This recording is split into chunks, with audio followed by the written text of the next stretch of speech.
இன்றே டவுன்லோட் செய்து உங்கள் ஃபேவரட் ஷோக்களை என்ஜாய் பண்ணுங்க. ஒரு வார்த்தை அவன் போகும்போது வேணான்னு சொல்லிருக்கலாம்ல, இல்ல அவன் போனதுக்கு அப்புறமாவது இந்த வீட்டுக்குள்ள கூட்டிட்டு வரதுக்கு ஏதாவது முயற்சி பண்ணியா? எல்லாரும் ஒரே மாதிரி தான் இருக்கீங்க. அவன் நம்பிக்கையோட ஒரு விஷயத்த பண்றேங்கிறான், அதுக்கு மேல அவனை தடுத்து எழுதிட்டு வந்தா தப்பா இருக்காது? அது மட்டும் இல்ல, இப்ப நான் என்ன பேசினாலும் அவனுக்கு தப்பாதான் தெரியும். அது உனக்கு புரியல. அவன் கோச்சிட்டு போயிருந்தான்னா போய் கூட்டு வந்திருக்கலாம். அவன் ஒரு வைராகியத்தோட போயிருக்கான். என்ன புரிஞ்சுக்கங்கிறான், என்னன்னு சொல்லி தடுக்கிறது? சத்தியமா எனக்கு புரியல. எல்லாருக்கும் நல்லவனா ஒருத்தனால எப்படி வாழ முடியும்? இப்ப நான் வெளியே போகாதரா, இப்பெல்லாம் பண்ணாதரான்னு சொன்னா உடனே எனக்கு விவரம் இல்லையா அப்படின்னு என்ன கேள்வி கேட்கறான். அதுக்கு நான் என்ன பதில் சொல்றது? சொல்லு.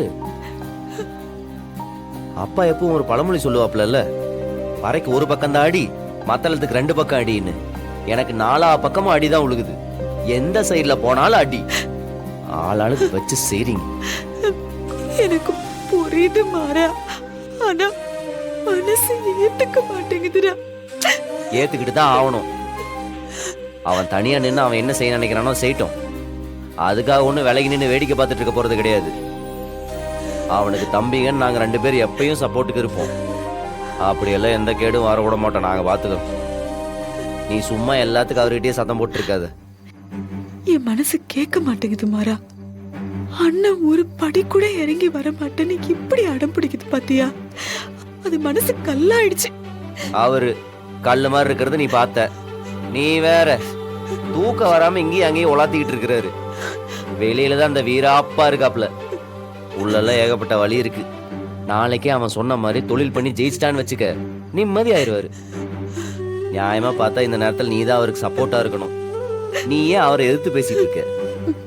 சரி, இந்தா சாப்பிடு. சாப்பிடு. எனக்கு வேணாம் மாறா. சாப்பிடுன்ற இவ்வளவு நேரம் டைலாக் பேசியிருக்கேன், மரியாதையே சாப்பிடு. நீ சாப்பிட்டியா? ஆமா, எல்லாரும் மூளைக்கு மூளை ஒரு இடமா உட்காந்து அழுதுகிட்டு இருக்கீங்க. நான் மட்டும் சாப்பிட்டுருவேனா? சாப்பிடு, நான் அப்புறம் சாப்பிட்டுக்கிறேன்.